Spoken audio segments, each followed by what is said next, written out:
head buried in his hands, so he did not hear the flutter of the bird's wings, and when he looked up he found the beautiful sapphire lying on the withered violets.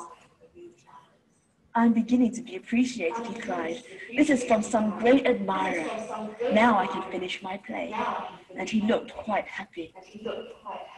The next day the swallow flew down to the harbour.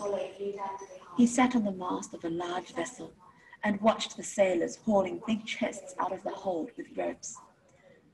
"Heave ahoy!" they shouted as each chest came up. "I am going to Egypt," cried the swallow, but nobody minded, and when the moon rose he flew back to the happy prince. "I am come to bid you goodbye," he cried. "Swallow, swallow, little swallow, swallow, will you not stay with me one night longer?" "It is winter," answered the swallow, and the chill snow here in the green palm trees, and the crocodiles lie in the mud and look lazily about them. My companions are building a nest in the temple of Baalbek, and the pink and white doves are watching them and cooing to each other. Dear prince, I must leave you, but I will never forget you, and next spring I will bring you back 2 beautiful jewels in place of those you have given away. The ruby shall be redder than a red rose, and the sapphire shall be as blue as the great sea." "In the square below," said the happy prince, "there stands a little match girl. She has let her matches fall in the gutter, and they are all spoiled. Her father will beat her if she does not bring home some money, and she is crying. She has no shoes or stockings, and her little head is bare. Pluck out my other eye and give it to her, and her father will not beat her." "I will stay with you one night longer," said the swallow, "but I cannot pluck out your eye. You would be quite blind then." "Swallow, swallow, little swallow," said the prince, "do as I command you." So he plucked out the prince's other eye and darted down with it. He swooped past the match girl and slipped the jewel into the palm of her hand. "What a lovely bit of glass!" cried the little girl, and she ran home laughing. Then the swallow came back to the prince. "You are blind now," he said, "so I will stay with you always." "No, little swallow," said the poor prince. "You must go away to Egypt." "I will stay with you always," said the swallow, and he slept at the prince's feet. All the next day he sat on the prince's shoulder and told him stories of what he had seen in strange lands.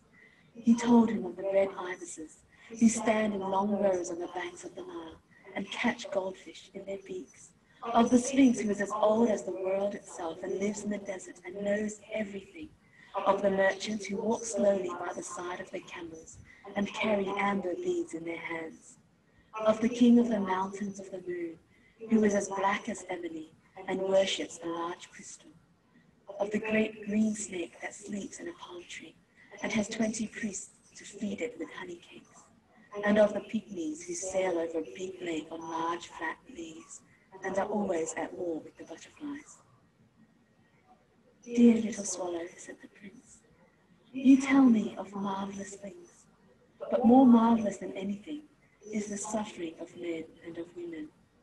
There is no mystery so great as misery. Fly over my city, little swallow, and tell me what you see there." So the swallow flew over the great city and saw the rich making merry in their beautiful houses, while the beggars were sitting at the gates. He flew into dark lanes and saw the white faces of starving children looking out listlessly at the black streets.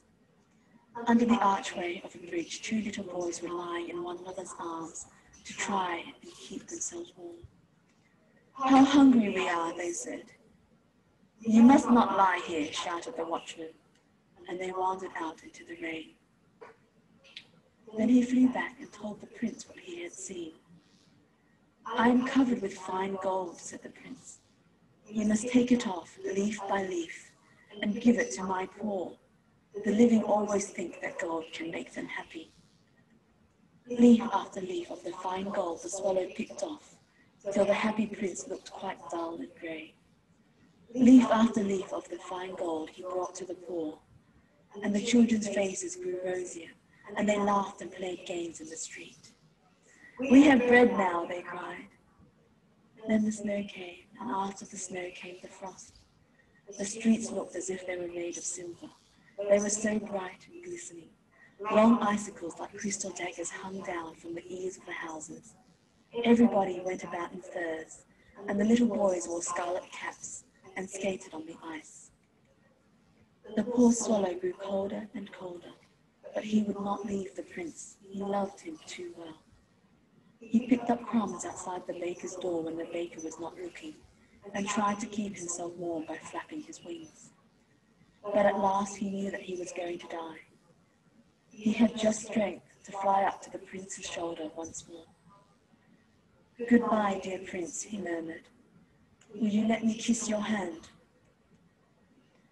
"I am glad that you are going to Egypt at last, little swallow," said the prince. "You have stayed too long here, but you must kiss me on the lips, for I love you." "It is not to Egypt that I am going," said the swallow. "I am going to the house of death. Death is the brother of sleep, is he not?" And he kissed the happy prince on the lips, and fell down dead at his feet. At that moment a curious crack sounded inside the statue, as if something had broken. The fact is that the leaden heart had snapped right in two. It certainly was a dreadfully hard frost. Early the next morning the mayor was walking in the square below, in company with the town councillors. As they passed the column, he looked up at the statue. "Dear me, how shabby the happy prince looks," he said. "How shabby indeed," cried the town councillors, who always agreed with the mayor, and they went up to look at it. "The ruby has fallen out of his sword, his eyes are gone, and he is golden no longer," said the mayor in fact. "He is little better than a beggar." "Little better than a beggar," said the town councillors. "And here is actually a dead bird at his feet," continued the mayor. "We must really issue a proclamation that birds are not to be allowed to die here." And the town clerk made a note of the suggestion. So they pulled down the statue of the happy prince. "As he is no longer beautiful, he is no longer useful," said the art professor at the university.